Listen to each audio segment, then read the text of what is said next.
സലാസത്തുൻ ലാ യഖ്ലു അൻഹാ അബ്ദുൻ മുഅ്മിനുൻ, മുഅ്മിനായ മനുഷ്യനും 4 ദോഷങ്ങളിൽ 3 ദോഷങ്ങൾ ഇല്ലാതിരിക്കൂല. മുസ്ലിം ആണെങ്കിലും മുഅ്മിനാണെങ്കിലും എന്തുണ്ടാവും?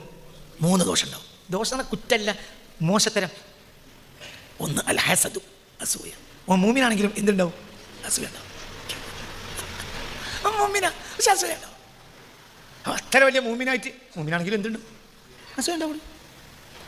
സലാസത്തുൻ എഴുതിച്ചോളി ഇന്നലെ ഹദീസിന്റെ ദിവസം. സലാസത്തുൻ ലാ യഖ്ലു അൻഹാ അബ്ദുൻ മുഅ്മിനുൻ. സലാസത്തുൻ 3 കാര്യങ്ങളുണ്ട്. ലാ യഖ്ലു അൻഹാ, ആ 3 തൊട്ടും ഒഴിവാവുകയില്ല. അബ്ദുൻ മുഅ്മിനുൻ, മുഅ്മിനായ അല്ലാഹുവിന്റെ ദാസന് പോലും ആ 3 മോശത്തരം ഉണ്ടാവും. അൽ ഹസദു, ഒന്ന് അസൂയ.